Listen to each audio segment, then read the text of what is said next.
All right, we are at the morning of day 7 at Tuzigoot, putting in. Going to go a very small way because we've got some rain coming, so I want to just get a nice spot and take a rest. We've completed that headwater run. Was running between basically 550 and 800 on the Paulden gauge through that section, and then about 750 on the Clarkdale gauge as we came below Sycamore and into Tuzigoot. So we have been following the floodwaters, and I'm going to try to start slowing down because the dams about 100 miles away are really starting to release quite a bit, and the Mazatal section, it's just too high. As you can see, they've actually posted a sign here because the water has been up as what it is, but we'll be okay. This section should mellow out a bit as we lose a lot of FPM, and yeah, we'll just take it easy now. We should be through most of the danger, at least for a while. Man, this is like VIP at the Tuzigoot here. We've got this floating dock. Makes things pretty easy. So we're going into some pretty urban-y, crazy stuff now. Not crazy in a good way or a dangerous way per se, just like going through a bunch of cities and stuff. Cottonwood, Camp Verde, this next 30 miles is not exactly a thriving wilderness, but it also allows us to see an interesting part of the story of the river, which is the fact that human beings use it, and it's essentially a critical life force for Arizona. And we'll see that when we get down to SRP Dam in Granite, Salt River in Phoenix. I have to check for sure, but I think we're in about somewhere around 50 miles now. So we'll be able to actually float around the little retention deal here for those of you who are familiar with the levels. You'll notice I take knees at times if I think I'm going to dab on rocks to any significant degree. You get back up there. And all right, leaving Tuzigoot.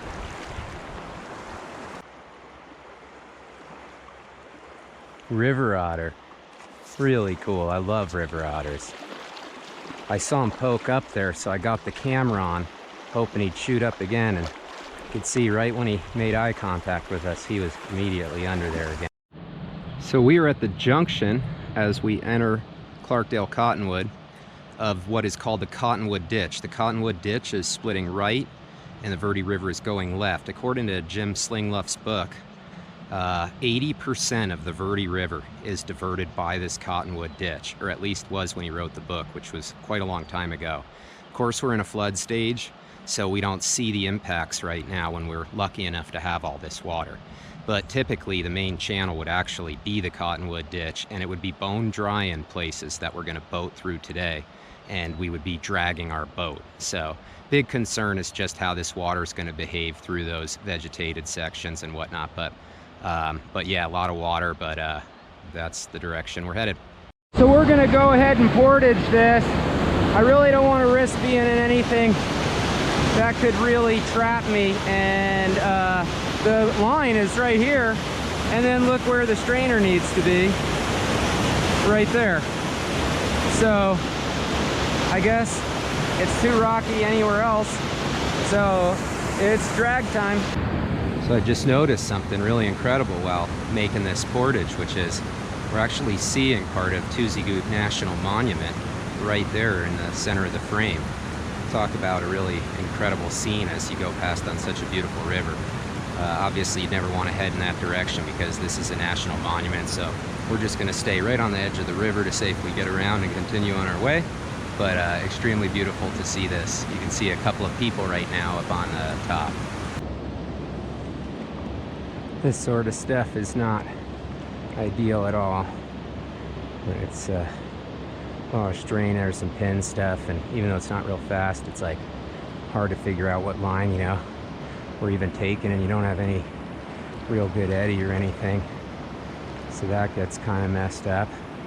So it looks like we'll punch left and then a quick right, or else maybe we get to go just around this corner. And this is where too, you'll notice I'll take knees to do moves that, I mean, this is not some exciting, incredible thing. It's just wanting to get through safely.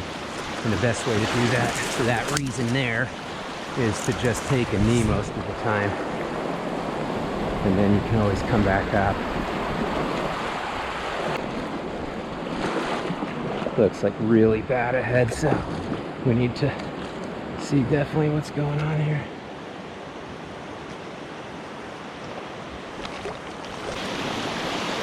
And then you have to read and run sometimes through stuff that's not ideal, like right here.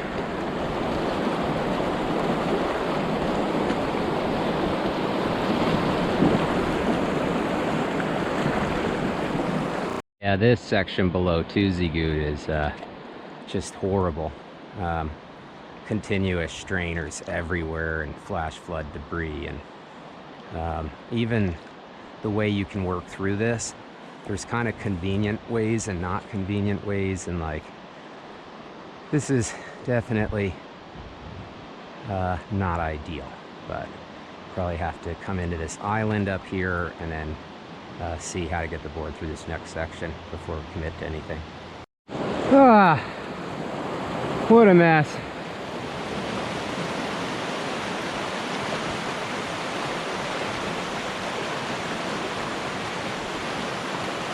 Hopefully this channel's deep enough to just drag across. We'll see. Don't want to get pinned under a log. So we'll go ahead and test it with the paddle and then figure out if we're going to be able to cross it.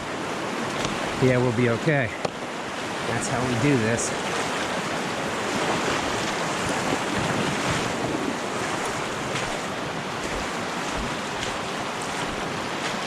And this is absolutely exhausting, as I'm sure you can imagine, because it's a pretty good amount of weight that I'm pulling here.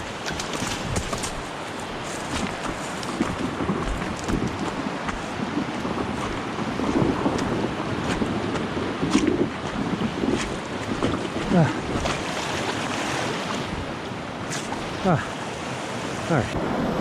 So this stretch is absolutely beast mode horrendous. Just more and more strainers. Look at this giant like tree dam of 3-foot drop, and it just there's no limit to the fun through here.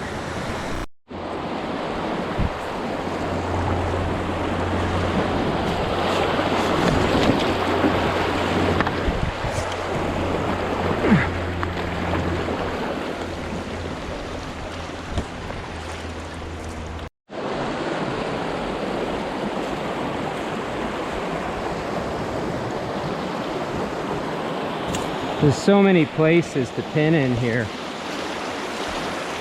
Definitely not ideal.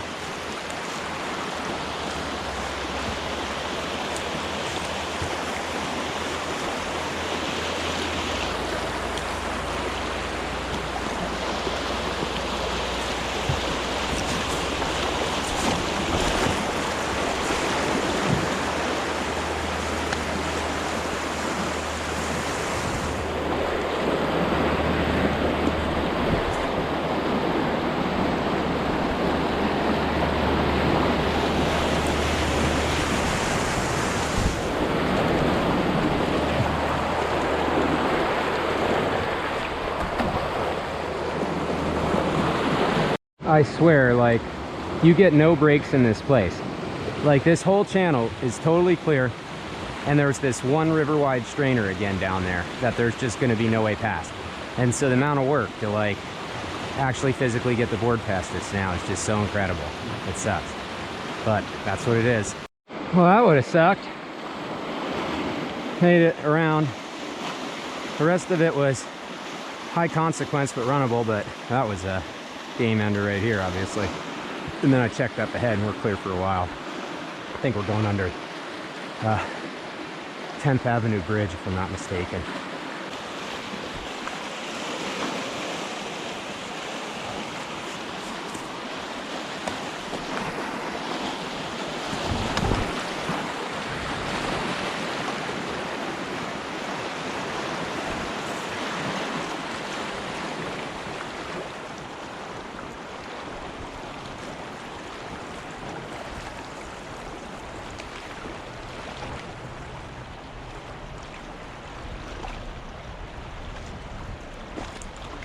I just want to see this hopefully slowing down a little. Here we are. We passed the jail trail and Old Town Cottonwood, and now we are passing through Cottonwood itself. All right, here we are, Camp 7. First night, the tent is now up. We have a thunderstorm coming tomorrow. It sounds like all day with the lightning and whatnot. It kind of makes sense because what I feel is happening is you have all this intense heat that's trying to take over winter and move it towards summer, and it's going to clash with all the recent snow. And so, you know, we have a lot of hot and a lot of cold, and so that mixture of energy can make some crazy stuff. So tomorrow sounds like a pretty violent day, so we'll stay here. It's a perfect day to rest, and then we're getting a ½ inch of rain, they're saying, on the 15th, which is like 4 days away or whatever from now. So the goal will, as per now, be to get to Beasley Flat, and then I'll probably be at Beasley Flat for like multiple days, I'm guessing, if that happens, before I can start heading down the Gap Run. So we shall see, but yeah, we're digging in now, getting ready for the storm. So, all right. Here we are, day 8, rest day, which I'm glad because I feel beat. I planted this stick last night, and water came up quite a lot. So that would have been on the edge there, which was there. So through deductive reasoning, since I don't always have power to be able to use my devices and whatnot, because that revolves around the sun and solar power, I'm guessing it's up maybe 150, and now we're going to potentially get more rain today, which is what I think brought this up. Was it did rain a little last night, but not much, and so that's concerning, because on Wednesday when the ½ inch of rain comes, I imagine I'm going to be shut down for a whole while. So a few days ago we went past the coal-powered TAPCO power plant, and there wasn't really a lot of time and focus to discuss things there. I was with Kevin, and we were trying to get him to the Tuzigoot as well as myself. We had a pretty hardcore time coming through at those really high levels through Perkinsville on the board, so it was intense and we just needed to focus. But anyways, the whole history between the TAPCO, Irving, and Childs plants is basically those 3 plants: Childs on the Verde River, Irving in the Fossil Creek drainage, and TAPCO, as we passed in Clarkdale, were built at the turn of the century to meet Arizona power needs through the Arizona Power Company. World War I in 1917 produced a huge demand of copper, and so to meet the need of the mining in Jerome, they built the coal-fired plant at TAPCO, and then it was completed in 1918, and then the war ended, and so the price of copper plummeted, and then in 1919 it was actually mothballed and shut down as soon as it had been created, ironically. It stayed intermittently operational until 1960 to supply Phoenix with power, believe it or not, when Phoenix had peak demand needs and they needed the additional push. But then in 1960 it was completely discontinued altogether. So that's what we went past right there at the Tuzigoot Monument. Ironically, quite a contrast having a sacred Native American site that's that impressive right across from that coal-powered plant. So it's kind of the contrast of what we are, I guess, as a humanity, and pretty kind of powerful picture, yin and yang, I guess. But so we're still here, levels at 1,100. I was able to get some charge into a phone via solar panel, and that's why it's up about a foot. So that was just off that little bit of rain. And then we have a massive flood. I guarantee you, Wednesday, the whole state is just constant rain. So I don't know if I'm going to be out here another month or what this is going to take. I just have to think about all this. And then there's like rain after that, rain and more rain and more rain. So it's just like the endless wet runoff year or something here. The miracle of 2023. So, but yeah, I hope tomorrow I can at least try to get a move over to like Blackbridge area. But it's crazy. Oak Creek's now at like 1,500 or something. So we'll see. So now the water is almost to the paddleboard, which is why it's best to leash these off, because you never ever know. And also I do that, I think I mentioned earlier, because on the San Juan River, wind actually picked it up one night and threw it in the air and almost tumbled it into the river. And I realized if I was sleeping and that happened, I'd wake up and there was no board. But look at where the stick is. Like, here's the edge. So the stick is out there, if you can see it, in the middle of the frame. It's really small in my little lens here, but so now the stick is basically in the river and actually in moving flow. So that was the river's edge, and now this is the river's edge.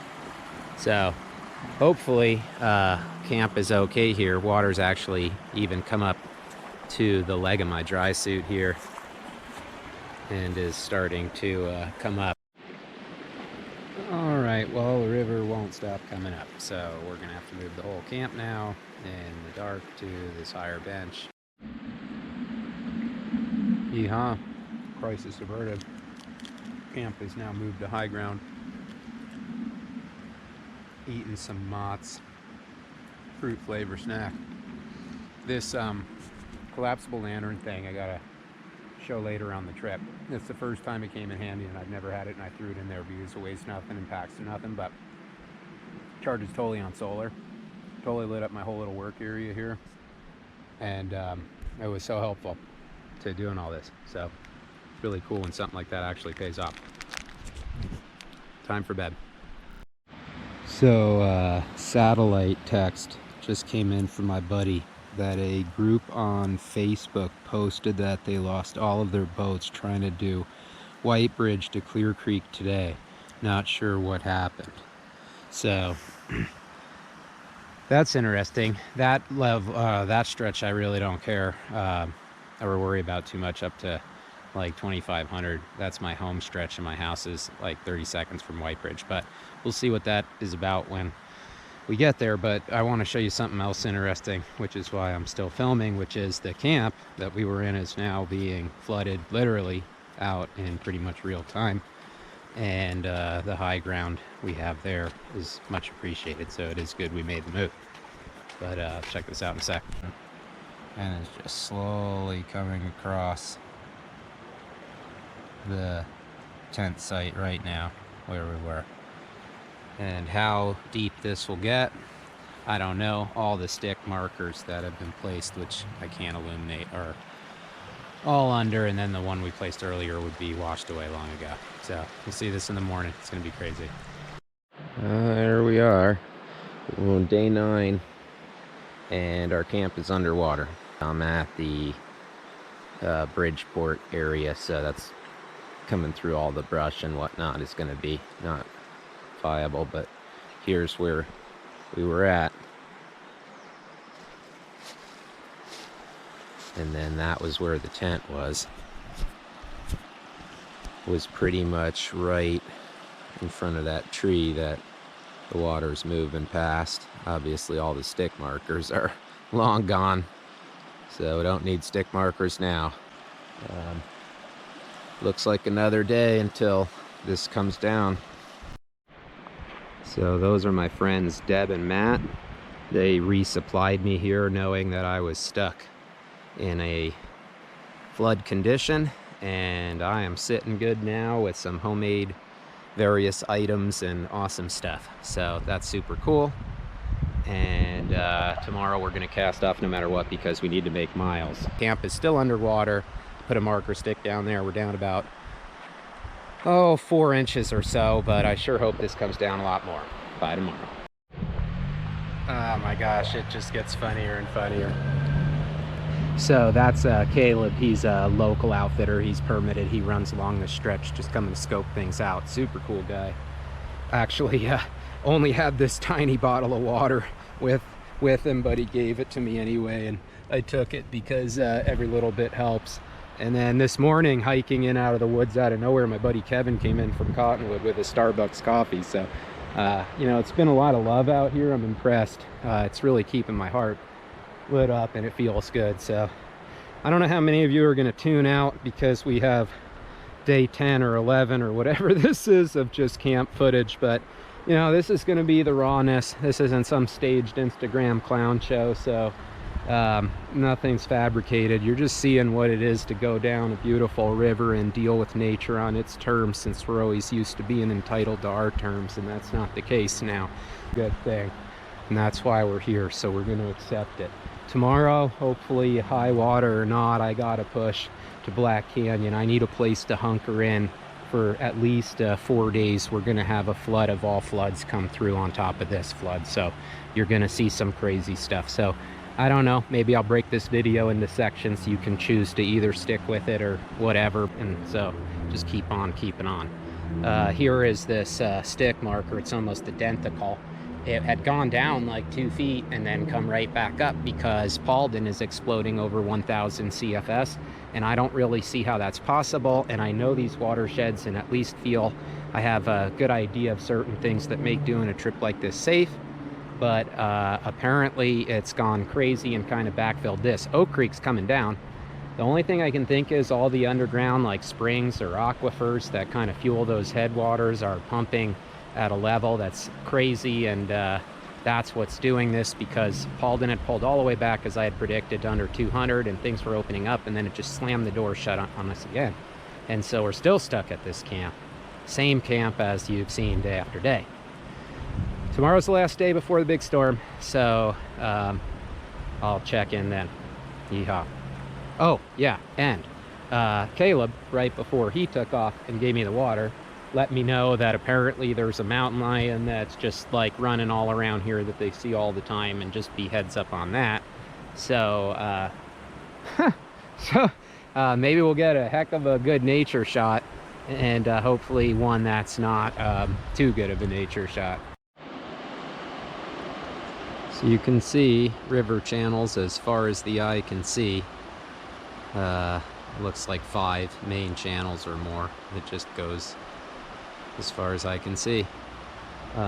One huge one which continues on the other side of this island, but it is what it is. I think tomorrow we're going to go for it and see how this plays out. Day 11, still stuck for the 4th straight day. I'd be lying if I said I wasn't angry, but I also know that's part of the process of big expeditionary trips. So I'm just letting that kind of percolate through me.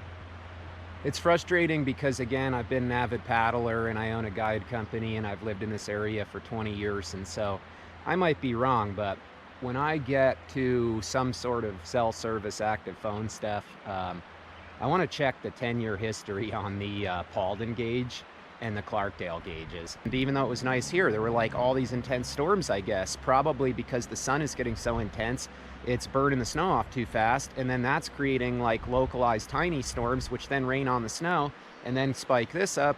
So the monster comes tomorrow and hopefully just wipes the whole slate clean. I mean, I got to get going. So we're going to try to cast off on this. If I can get to at least like Big Knotty or something, then I can stage up there for like another week, I guess, if I need to, until the weather moves through that's coming. So that's all I can do.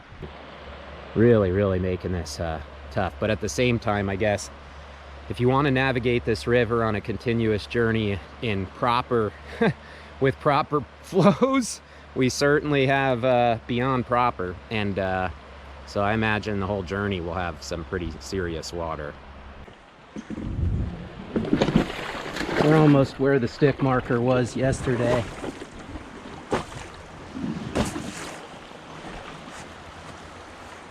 One last check, I guess, and then we'll push off.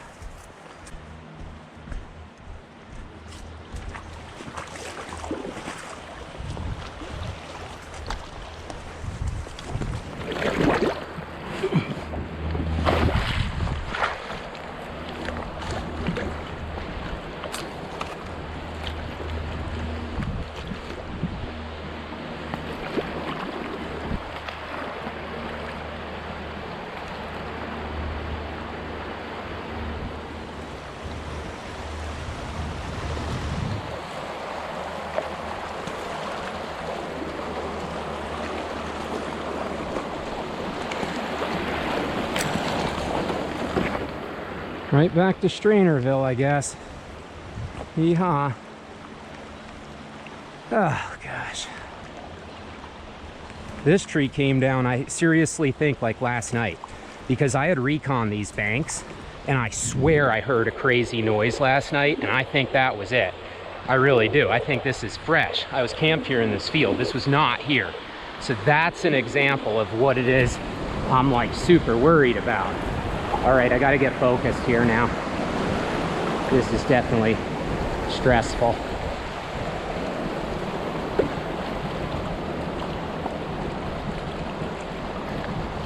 If at any point it gets sketchy, I'll just dart, I guess, into like whatever's overflowed, like these swamps.